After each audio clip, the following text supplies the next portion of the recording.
Just because you work at Area 51 doesn't mean to say you're safe. If you know too much, see things you're not supposed to, and are willing to share public, then you can become a target and likely on the run. So for someone like Kenny Veach, if he saw something out there with it being close to military land, what chance did he honestly stand?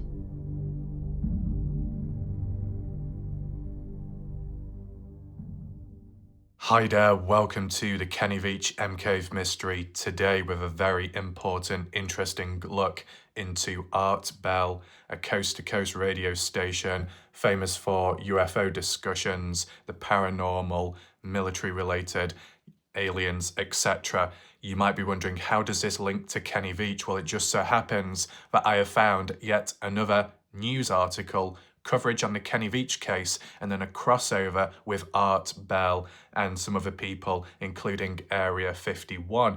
Even Bob Lazar too, who I think was known for talking about the tall alien greys and the military land and the mountainous areas where UFOs could come and go from, entranceways into the mountains.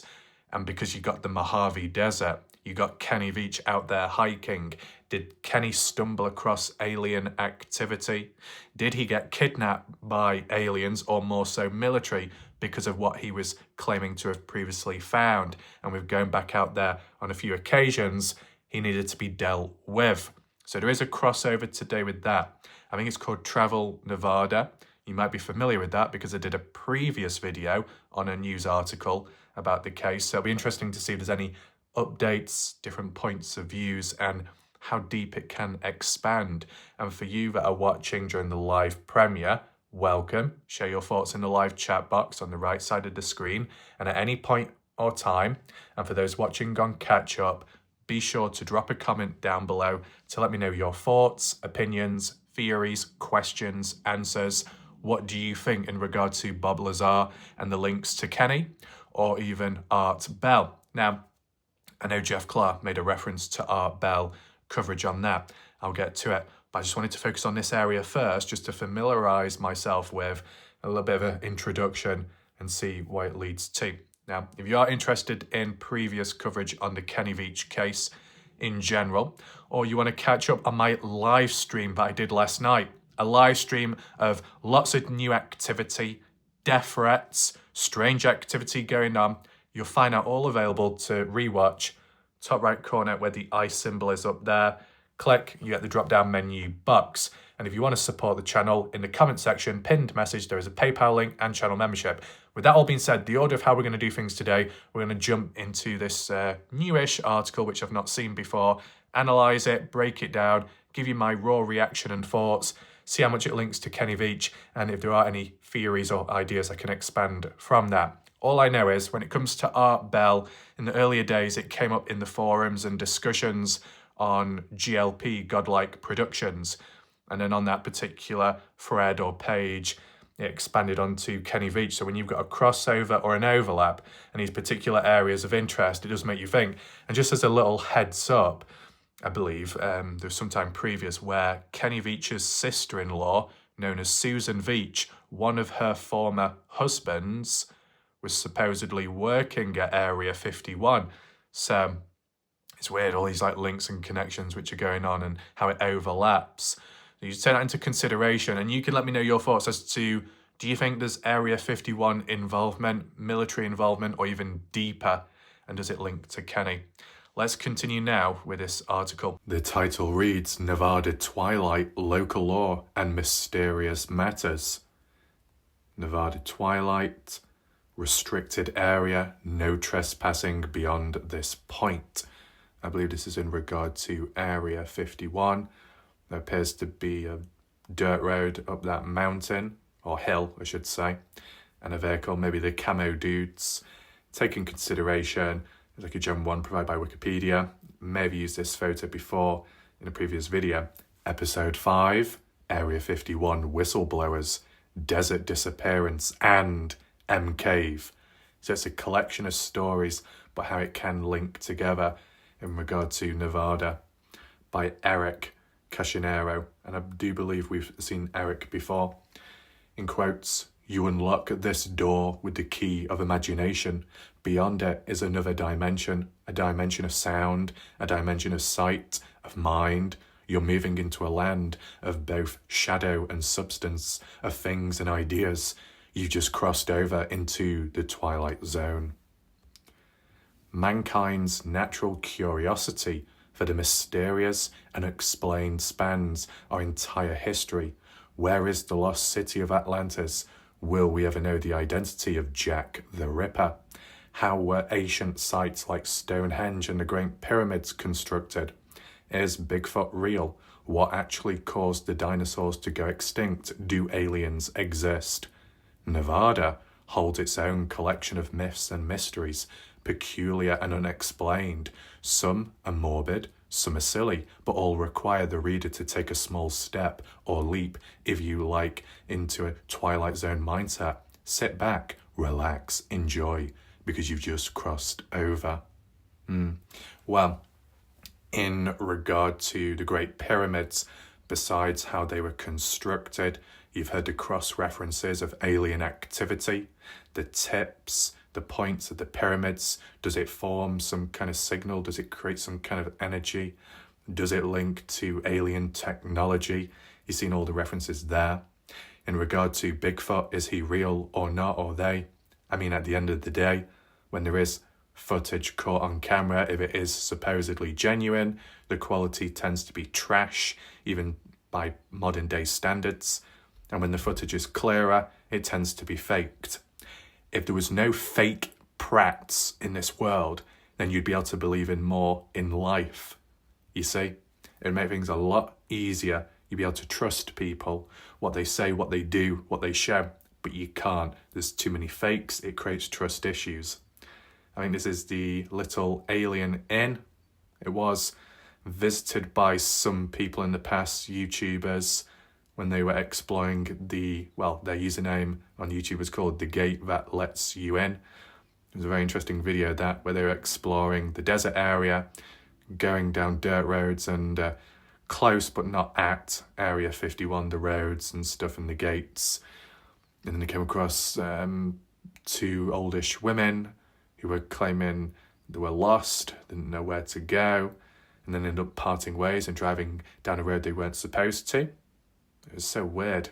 But beside that, the Area 51 whistleblowers, smack dab in the middle of the Nevada National Security Site, located deep in the Nevada desert, lies the most famous secret military base that doesn't exist. For decades, Area 51 has been shrouded in secrecy and has developed a cult following in the US.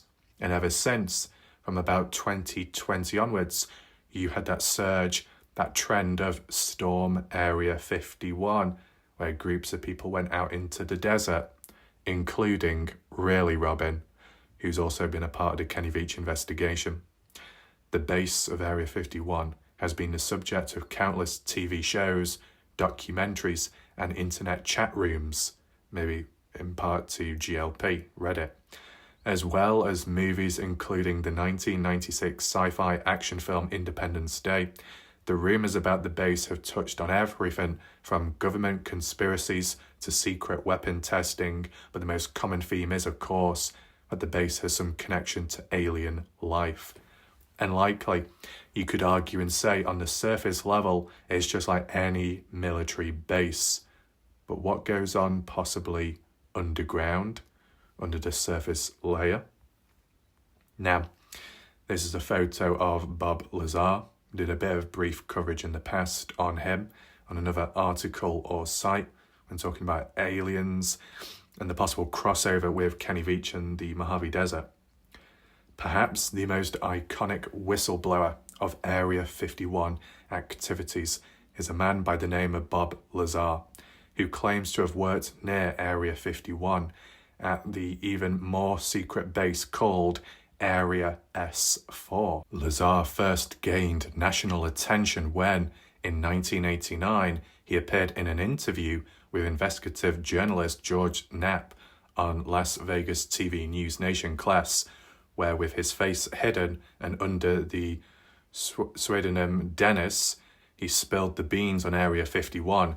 Dennis claimed that whilst at the base, he was hired to reverse engineer one of 9 extraterrestrial flying saucers. In a subsequent interview in November of that year, Lazar revealed his true identity, along with more information about the goings-on of Area 51. Lazar claimed that the flying saucer he was assigned to examine, he deemed it the sport model, was fueled by chemical element 115, which at the time was previously called uniptunium, can't say the word, and had not been artificially synthesized yet. Lazar claimed the element allowed the saucer to fly and allowed it to bend light, therefore appearing invisible and evading detection. He would later claim that whilst working at S4, he read government briefing documents that claimed for the past 10,000 years, Earth had been frequently involved with extraterrestrial beings described as grey aliens, who originated on a planet orbiting the twin binary star system Zeta Reticuli. Interesting. Now this photo, I believe, is of Art Bell. Yep. Subsequently, Lazar's claims ignited a firestorm of controversy on both sides of the extraterrestrial argument. Though many of Lazar's claims could not be corroborated, some details of his past have been independently verified, leading to decades of documentaries and interviews. Lazar maintains that every detail of his claims is true and still presents his points publicly to this day. Another Area 51 whistleblower surfaced on September 11th, 1997 on the Pahrump-based Coast to Coast AM radio program hosted by Art Bell. This is where it gets more important, the focus of today.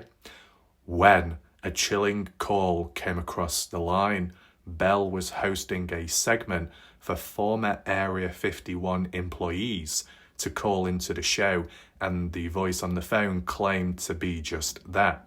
The man sounded incredibly frantic, trembling and tearful at times, informing Bell that he had been released from Area 51 employment just a week prior, and that he was on the run. The call went on for roughly 2 minutes before, in the middle of the call, the radio network satellite malfunctioned and the entire program went to dead air. Now, was that just a coincidence? Or did it go to dead air? There was interference because military were listening in, higher ups were waiting to try and shut it down? Makes you wonder. This appears to be like a little extract of how the convo went on call. Art Bell said, "On my Area 51 line, you're on the air. Hello." Caller: "Hello, Art." Bell: "Yes." "Hi, I don't have a whole lot of time." "Well, look, let's begin by finding out whether you're using this line properly or not." Caller says, "Okay, Area 51. "Yeah, that's right. Were you an employee or are you now?"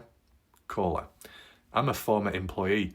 I was let go on a medical discharge about a week ago and I kind of been running across the country. Man, I don't know where to start. They'll triangulate on this position really soon." Bell: "So you can't spend a lot of time on the phone, so give us something quick." Okay, what we're thinking of as aliens, Art, they're extra-dimensional beings that an earlier precursor of the space program made contact with. They are not what they claim to be. They've infiltrated a lot of aspects of the military establishment, particularly the Area 51. The disasters that are coming, the military, the government knows about them, and there's a lot of safe areas in this world that they could begin moving the population to now, Art. But they're not doing anything. Call it, they are not. They want those major population centres wiped out so that the few that are left will be more easily controllable. Broadcast starts to break up. Discharged. Caller sobbing. I started get dead air.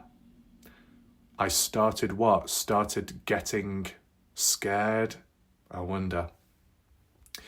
In 1998, comic book writer Brian Glass called into the show claiming that he had been the infamous Area 51 caller and that the entire thing was a hoax.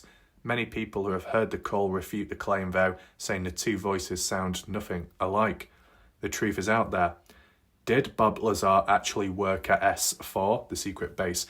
Did he work on alien technology?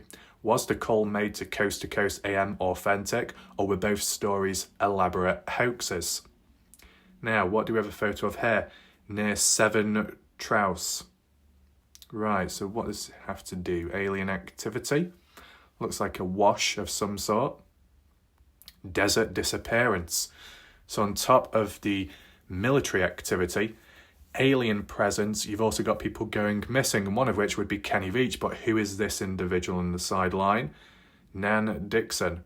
September 21st, 1978. 72-year-old Nan Dixon packed a suitcase filled with clothes, a hand-drawn map, and a .22 pistol into her green 1976 Datsun B210 sedan, left her home in Grass Valley, California, set off alone deep into the Nevada desert. She would purchase $4.18 worth of gas at the Texaco station in Lovelock before heading to the abandoned mining district Seven Trouse, where she planned to meet up with her brother Harry. Nan was never seen again. Her purpose for visiting her brother may have been somewhat cloaked in bad blood. In 1961, Nan's brother David and Harry were leasing a mining claim in Seven Trouse. Believing that it contained a host of riches, the brothers convinced Nan to invest $6,000 in the mining operation, but the mine never produced and Nan was never repaid her investment. Nan didn't speak to Harry again until 76 at the funeral of their brothers David, and family members believe that Nan decided to forgive the loss of money, believing that she wanted to reconcile her relationship with Harry. Nan's purpose of visiting her brother in Seven Trouse apparently didn't have anything to do with the collecting her missing money. She had asked her husband to accompany her on the trip, though he refused. She also asked a friend who also refused. This led to Nan, who stood 4 foot 10 inches and weighed 118 pounds, embarking on the journey completely alone, taking the pistol along with her for protection. Don't sound too good. Then, as quickly as the trip had begun, it was as if she, along with her car and all of her possessions, simply vanished. Nan's family quickly informed law enforcement that no evidence was found and the trail went cold. Kind of sounds like Kenny Veach in a sense, but the opposite is here. The family actually quickly informed law enforcement. In Kenny Veach's case, they didn't. That was, however, until a break was made in the case 4 years later, when coyote hunters discovered her vehicle along with a host of mysterious objects in a ravine near Seven Trouse. On Thanksgiving morning, 1982, Nan's car was found rusted and infested with pack rats. It had damaged tyres and a destroyed clutch, indicating that it may have left the road, became stuck in the ditch, with Nan unable to recover it. Interestingly, though, additional objects were found that law enforcement would argue was evidence of foul play. A single strand of grey hair was found on the steering wheel, and officers claimed it had a tiny piece of human tissue attached. In addition, a length of electrical tape, several empty Diet Cola cans, and several empty packs of cigarettes, not Nan's typical brand, were found strewn about. Pershing County sheriffs began to investigate the disappearance as a possible homicide or suicide. And you know, they pushed that with Kenny, the suicide one. In addition, in what would become possibly the most confusing piece of evidence was a cryptic note that was found in the car, where initially illegible. The note has been reviewed and deciphered by restorative experts. The now legible part reads as follows in quotes: "Keeps telling me to get the gun and end my nightmares, but this I'll never do. God gives life, only God can take life. Committing your own suicide is the unbearable shame, and I'll never be left by a just God far from habitation with a beat in my heart." To date, Nan's family has reportedly spent upwards of $40,000 in private detectives and other methods to attempt to solve her case. All leads remain cold. Did Nan Dixon simply drive off the road and succumb to the elements? Was foul play involved? And speaking of a car, a wreck, a crash, it being found abandoned somewhere in a desert area, foul play or not? What else is happening? Any breadcrumbs? It's kind of probably like the Daniel Robinson case where the car was found. I think that was more crashed though, but no sign of Daniel Robinson. Where did he end up? Foul play involved, possibly. Disputes in the background, conflicts with others, falling out, tension. This whole desert landscape, as vast and open as it is, and people set out there either exploring or just travelling about, and the unimaginable, the unexplained occurs, and that can apply to Kenny Veach. So let's just see how it's worded here in regard to the case of Kenny, if any corrections need to be made, any additional details which are acknowledged which maybe I don't know of, and then we'll bring it back round to Bob Lazar, bring it more so to Art Bell and the situation there. Kenny at the mine shaft, the old comment where he says, "This ain't nothing, I'm a long distance hiker." We've analysed that more than enough now. Contradictions with the location. Originally claimed it was by Nellis Air Force Base, which is east near to Frenchman Mountains. That Kenny found a hidden cave, and yet, despite it being hidden and hard, he later said in his October hike it should have been easy to find. So, a bit all over the place there. And descriptions of the entrance. Contradictions to how he said, the closer I got to the entrance, the worse the vibrations became. But before he said that I entered, or I began to enter the entrance. How can you enter it and then later say you're approaching? So his wording was really poor, and then that's just read out to make it a bit more clearer there. In late 2014, these words were posted to a YouTube video titled "Son of an Area 51 Technician," which has been deleted since for the comments in the thread. The man behind the screen was Las Vegas resident and avid hiker Kenny Veach, using the surname Snakebit McGee. Unbeknownst to him at the time, his comment would set in motion a series of events that would lead to one of Nevada's most puzzling urban legends. Kenny's comment sparked interest like wildfire. After posting his original comment, several YouTube users encouraged hiker Kenny to seek out the cave and enter again, this time documenting his hike and providing evidence of the strange discovery. The thing is, if it's spreading like wildfire, and if anything links to military out there, whether it be directly what Kenny found, or what the military believed that Kenny had found, the more awareness online, the more interest it sparks, the more the military will have to deal with that, because they wouldn't want, a big storm of people coming or investigating. So, Kenny set off to find the mysterious cave for a second time. But that's the thing, is it really a second time? The first time he came across the cave, but in total, the way Kenny worded it, including his final unrecorded hike where he went missing, he was out there at least 4 times. Not 3 times, but 4. So the first 2 times he went out there, one of which he came across the cave, what was he doing on the second hike or the first hike? That's what's weird. Beside that, this particular one, armed with a 9mm handgun and a video camera and a massive, oversized, heavy tripod, which wasn't practical, but he took it with him. Upon his return, he posted a video of his discoveries.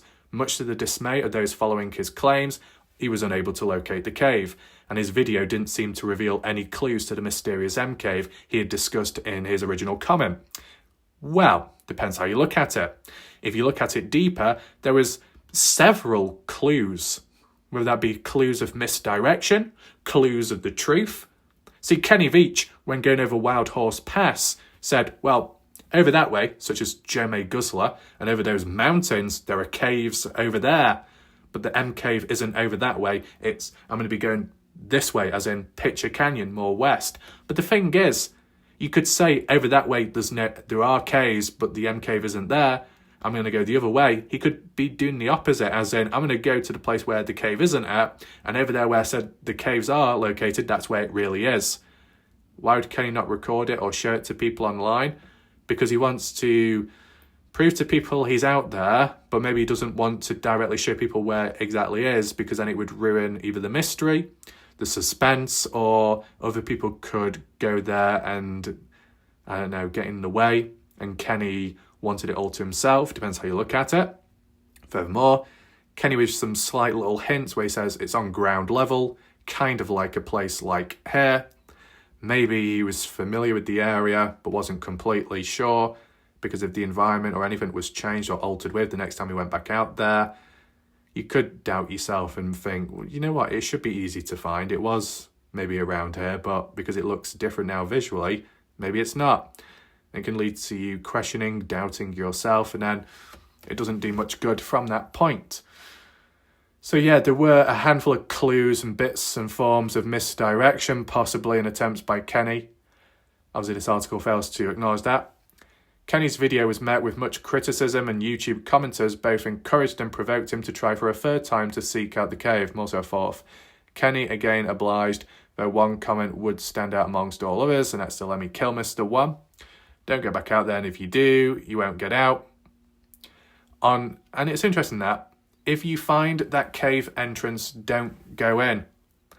But yet Kenny Veach technically said as he began to enter the entrance of that cave, and originally, was he able to go so far in? Maybe.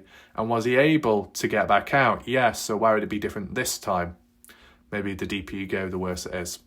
On November 10th, 2014, Kenny set off on his last hike. He told his family he was going for a short overnight trip, like one day overnight, so should have been reported missing quicker. Though he would never return, his disappearance would soon turn up on Las Vegas News Nation, and the search was on, but it was very brief. Kenny was not new to the desert hiking or spelunking.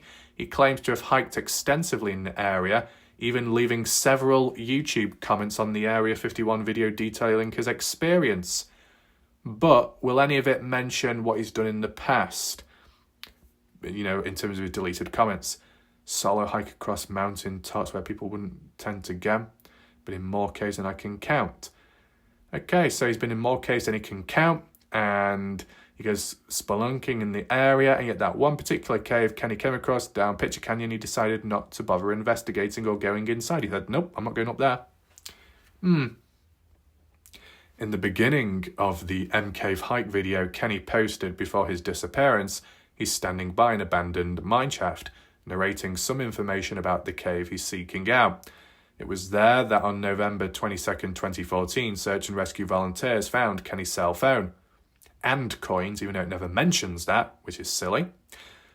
But this article states as a fact that this particular mineshaft in Kenny's video is where his cell phone and coins were found out, but we don't actually know. Because ever since SB Vegas has been out there and located a second mineshaft which goes in the same direction, the first one before you get to the main one, could indicate that maybe Kenny left his cell phone and coins at the earlier mineshaft and not the one closer to Wild Horse Pass. So we don't actually know which one where the stuff was found out. This article's assuming because this article only thinks there's one mineshaft out there, but there isn't. There's more than one. Beside that, indicating that he had, in fact, gone out searching for the cave again as like proof and evidence. An article at News 3 Las Vegas details, in quotes, we found his cell phone close to a very vertical old mineshaft. You see that? A mineshaft. Not the, but a. One of many. So which one was it? We can't find another trail, as in the scent, because it ended there. Red Rock Search and Rescue Commander Dave Cummings said, it doesn't mean that he's down the mineshaft, but we have tracked him as far as we can. We are having our other crews come in from the search areas. After his cell phone was found, the trail would unfortunately go cold, his scent reaching an end more so. Kenny was never found, leading to much speculation on how he died. The mysterious circumstances of his death fueled the internet with conspiracy theories. But they're not always conspiracies, but articles like this will tend to use the term conspiracy to water it down and make it look all bad and crazy. Or a bit manipulative in some ways, of every shape and colour. Had Kenny fallen down a mineshaft? Had he discovered a hidden entrance to Area 51? Had he stumbled upon some great military secret? Was the cave connected to aliens? Or had he simply succumbed to the elements? If he had succumbed to the elements and he could only cover so much distance on foot, whilst bones may have been scattered, you would expect his handgun and some of the heavier items to remain in place and not move. The trail ran cold for some time until a woman claiming to be Kenny's girlfriend posted the following comment on his M Cave hike video. You can pretty much see it there. We have already read it out. Does it give a rundown of it? It's just more so talking about the past, believing that Kenny committed suicide, battled depression. What else do we have? The search for him was started within a couple of days of my call, which is BS because it was actually 7 days later when reported as missing. Right. Over 30 search and rescue team members searched 3 different times on foot. But where exactly then? 1 helicopter flyover was done. There was no trace of Kenny or any of his camping things. They found his car in the area. I told them it would be. They did find his cell phone by the mine shaft in the video. So it's showing that claims that, but not the search and rescue. The mine shaft was only about a 4-hour hike from his car. My feeling, he left it behind so they could not be tracked from the GPS his phone. He also did not take his video camera with him on his solo hike. It was left at his home. He had no intention of filming anything. Well, Sharon contradicts herself there because she also said in another comment that there was another camera just for taking photos that was missing from the house, so likely he took that with him. So, yeah. And if you think about it, with Kenny's phone being taken originally, that likely would have had a rear-facing camera, so you still technically got a camera with you on your hike, which you could use to record or take photos. Does M Cave exist? Did Kenny discover the entrance to M Cave for the second time? Will we ever solve the mystery of Kenny and M Cave? So the article coverage on Kenny Veach was quite abrupt and short and typically ignorant and lacks research and doesn't give credit. But then, again, that Travel Nevada is known for that after the other coverage that they did on Kenny Veach, which was more extensive, but still consistently shit. In regard to Art Bell and in regard to Bob Lazar, it's more of individual stories which don't directly link to Kenny Veach, but the theme can cross over, but the article failed to even consider that. Maybe it wasn't a centerpiece to do it, so I'll do the job instead. How does it link? How is it possible? Well, you got Bob Lazar, you got the mention of working on UFOs, the presence of aliens, wherever they come from, tall white alien greys, other articles in the past from what I remember in the mountains of the Nevada desert. Does that apply to the Mojave Desert? Does it apply to Little Jermay Canyon? There's mountains there. You got Sheep Peak, Hayford Peak in those areas. Or would it be more so north, more northwest, towards the military land and areas? See, the question ultimately is, well, you might have mountains out there, quite a few. And if there are entrance ways, higher level, lower level, whether it links directly to an M Cave entrance or not, these spots where it can take place, where UFOs can come and go, and there's like a base underground or a base within a mountain top within, directly linked with military or not, with what Bob's getting at. Where are they more likely to be located? Public land, where it's desolate and remote, where people aren't really going to go anyway, or private and military-owned land? What's the pattern there? Is it going to be... was it mentioned to Mount Charleston? Maybe not, that might have been something else. I know Kenny referred to it in his video when pointing over into the distance. But you see a great variety of mountains out there, but how many of them have home to alien technology, alien presence? Because if it does apply to public land as well in remote, desolate areas where there's no need to cover it up or restrict it at the time because they or military or anyone else in between that knows of it don't feel the need to cover it or protect it, because no one's going there, there's no threat. And then Kenny Veach comes along and claims to have found an M cave and feeling vibrations.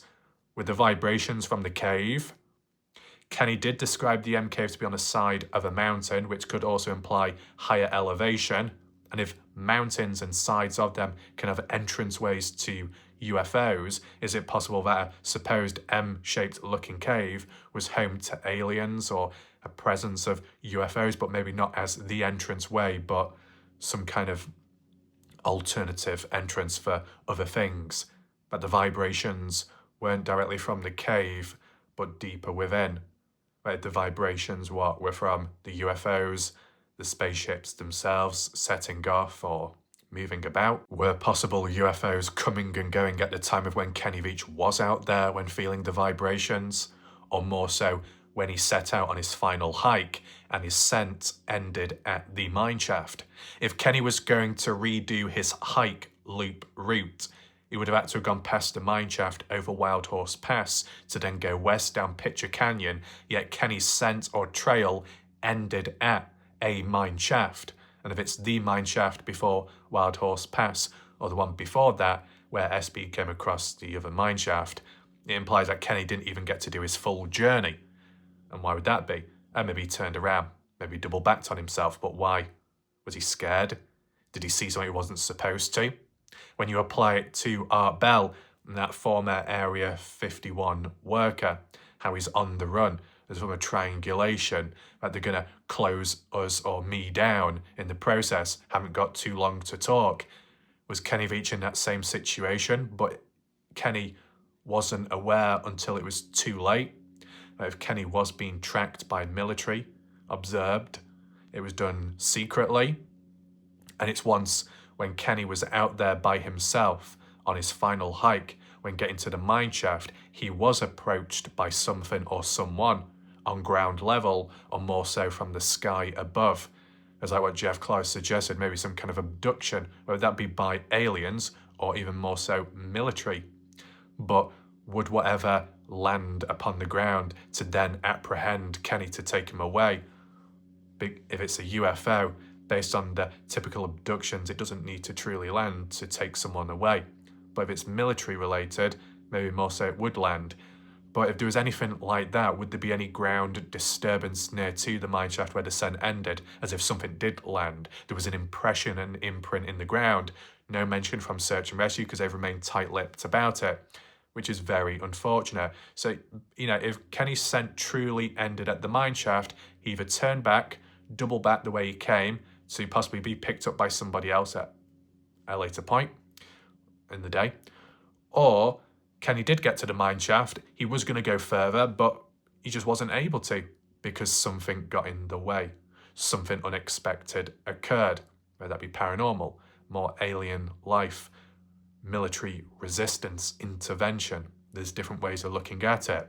If it's done by professionals and it's done secretive, likely there won't be a trace or trail left behind, because professionals tend to not slip up most of the time and do a clean job of it. Whether the shooting, the assassination, if it's stretched too far.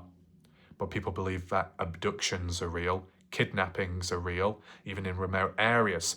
So if you dust one thing off, you're going to dust the other. People don't. So it does become a bit of a one-way street, and that's unfortunate. I'm looking at it from all different angles and perspectives, and with what we've looked at today, it doesn't go into as much depth, but I'm basing it off my memory and what I remember seeing elsewhere on some of these topics and areas.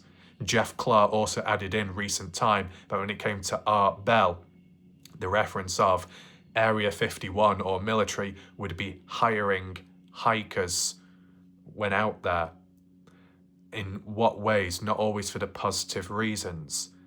And that kind of links on to the theory of if Kenny Veach was hired by Area 51 or military, or a deal, negotiation was made, as in, you can be a free man, or technically you can, but you got to do something for us. You got to deter, you got to push people away, make sure no one else comes here onto this land. And maybe that was done immediately or later, depending, because the military originally wanted to do a land proposal takeover of that public hiking area where Kenny Veach did and where he supposedly found the M cave 1 year after his disappearance. The timing of it is very strange and creepy. And because they didn't get what they wanted and they tried again, they didn't get what they wanted. Maybe they thought of other methods and procedures in between before or after the Kenny Veach situation. In regard to Art Bell at radio station and that caller talking about what was going on, and didn't have too long to speak, and then it kind of cut out, the interference. Was it cut down, shut down by military in the background to prevent any more truth being spilled out? Maybe. Is that the same what happened to Kenny Veach? A form of interference, a form of being shut out?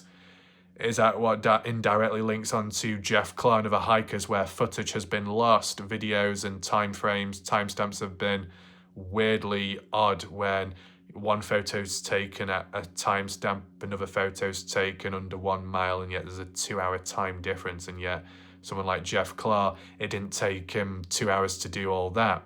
So if there's interference out there, if there's vibrations out there at times and zapping, and different hikers going through different experiences, besides the paranormal stuff, besides the predators and the dangerous wildlife, if there is a presence of alien or military technology, is it primarily coming from the general area on ground level? Or is it more so hidden away, tucked into the mountains or underground, and it's being emitted somehow and people are being influenced negatively that way? Or even further, could it be something more portable, mobile, and constantly moving about, and it's in the air, the sky? At different times, depending where you are, you may encounter it, but you may not see it or know of what's going on.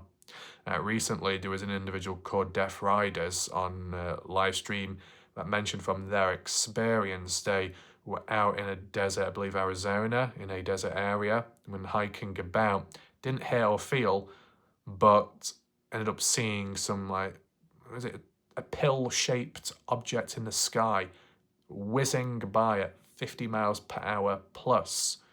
So it's so strange like that.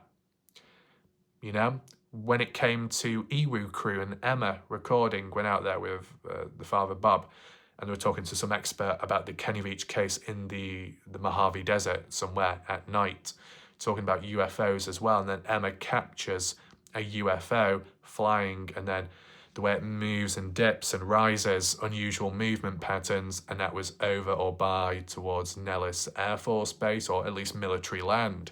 So when you get these individual separate experiences roughly in the same area, the more it happens, the higher the activity levels, and the higher the activity levels, the more frequent it will happen, and the more frequent it will happen, the chances of being out there at some point, the chance of wrong place, wrong time, are even more likely.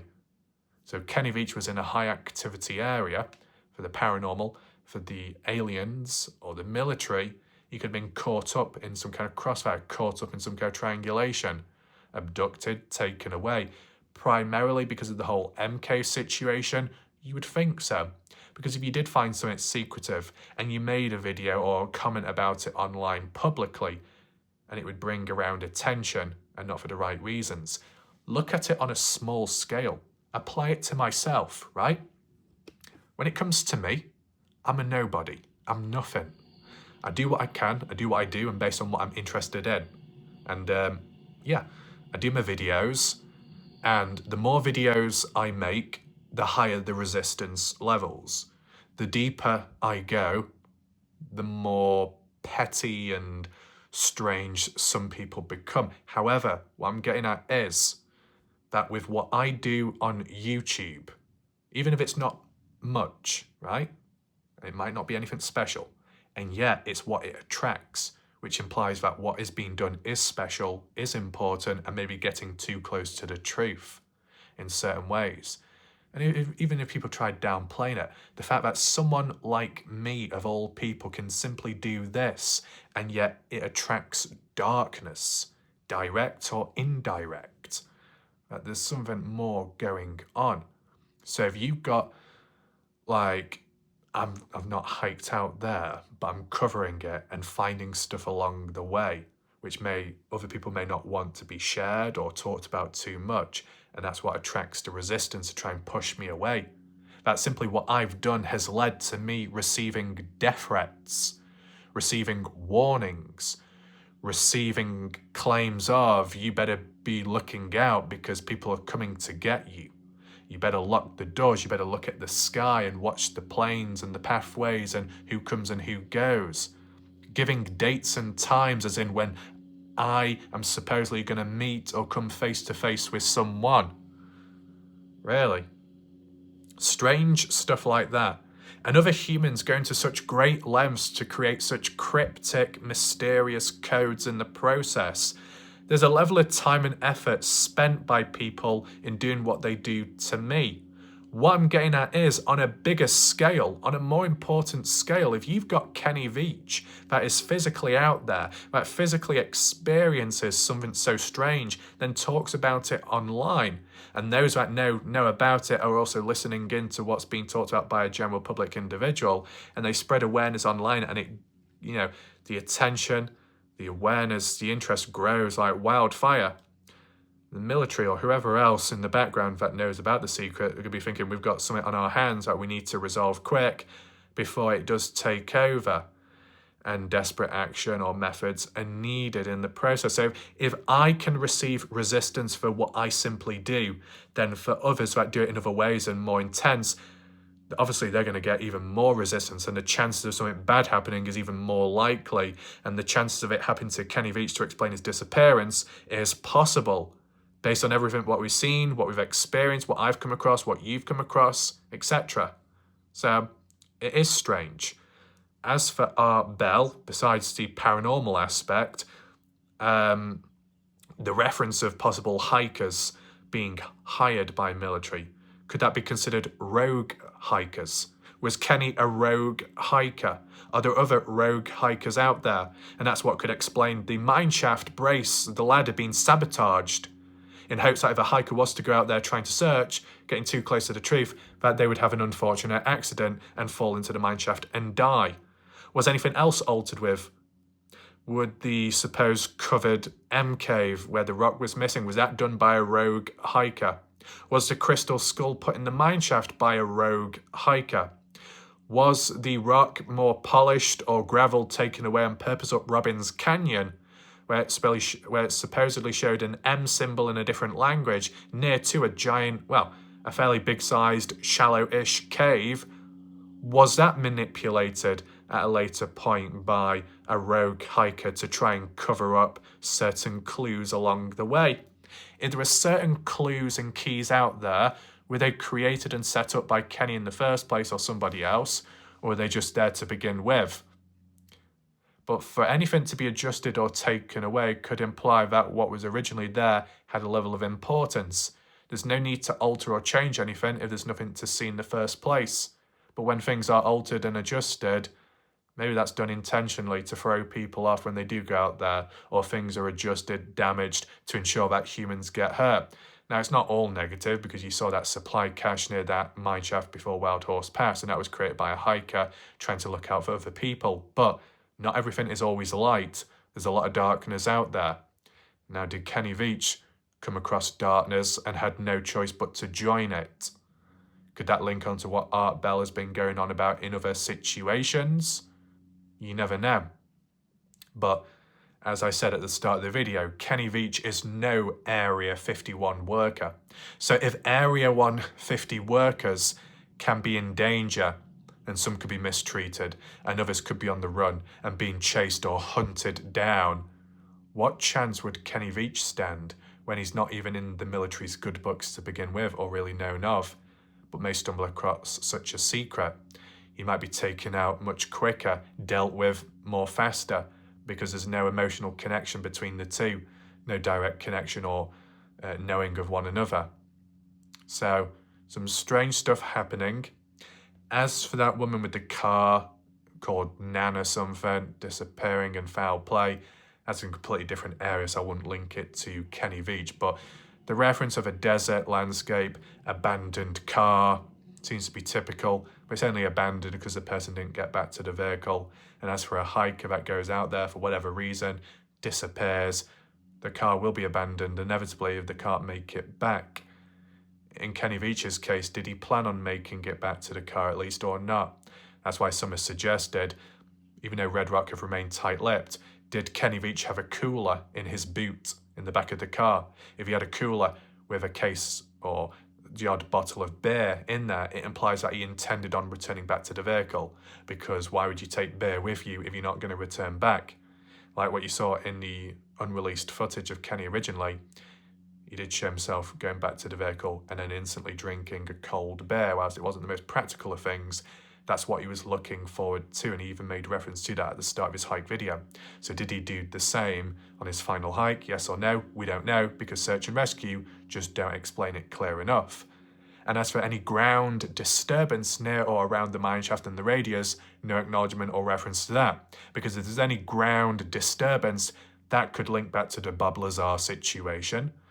By Kenny Veach as well, if he came across the M cave originally, was there any ground disturbance there, or any disturbance on the side of mountains, etc. If something was dug up, buried, hidden, covered, or something that can open and close, but sometimes the terrain or the gravel may shift and the rocks may shift. Just like how the supposed covered cave, you got a big boulder rock which ended up going missing, but was found on the ground from a different point of view. But it was moved by someone or some people, and it was quite heavy to pry off. So there is activity going on out there, and there is a pattern that when a hiker or hikers come across something of interest, it will be documented and covered by them or by me. And then a few months or years later, when going back to that area, it's been changed, it's been adjusted. It feels as if on a smaller microcosmic scale, like Kenny Veach did, you go out there or you see something on screen, you make reference to it, you spread awareness online, and then the next time you go back out there, it's nowhere to be seen, or it's changed, or it looks different. Just like how Kenny Veach came across the M cave and went back out there and then just couldn't find it. Oh, it's easy to find, but it was hard originally, but now you know the location, and yet you can't find it again. Maybe something had changed in between. Maybe what we've come across online and through the footage of other hikes, what was once there no longer. The tent, more so the sword, no longer there, which was documented by Scott Nuttall. Whilst he took the sword away, he did not take the tent, but the tent was missing, and yet it was caught up on rocks in a small little section of rocks. How did it move? Where was it taken? That's what's strange. The crystal skull in the mineshaft, once there, no longer. Who would take it away truly? Some people claimed it was them. I think it was Outpost Mojave, but others aren't convinced by it because the skull looks different. So there's activity amongst activity. The theme of discovering, spreading awareness, and then something changes when out there. Is that what happened to Kenny? Is that what we're seeing still to this present day? And if there is changes and environments being altered with, is that by aliens? Is it by military? Is it done to intentionally throw people off? Is it done indirectly by some connection with Area 51, military, camo dudes, working alongside or getting the rogue hikers to do the dirty work for them in maintaining the area, proper hikers, long distance ones who can go out there, make changes and adjustments, maybe receive payments for it or other means of benefiting, or just for the sake of preserving their own life? Did Kenny Veach get into that situation where he had no choice but to work for other people because he knew too much? And because he knew too much and he was familiar with the area, he could be a great asset to other people out there. It does make you think. Now, this article, what we looked at today in comparison to what I brought up, yeah, there's a big difference, but it's just a starting point for the different possibilities. And we can go back over it in the future if need be. But I hope you enjoyed the video. I know it's got very dark on screen because I've not turned the light on and it is getting darker at night. But maybe it adds to the atmosphere, or maybe it looks really silly. But, you know, just wanted this to be kind of like a continuous flow. With that all being said, I hope you found the video somewhat interesting. And let me know what you think of that article. Was it enough? Was it not? Did it help the add-ons? I hope it did. Be sure to hit the like button, the thumbs up if you want, and share the video to spread awareness. And if you want to hype the video, that'd be appreciated as well. My name's Warlike Raf. Thanks for watching. Goodbye. Good night for now.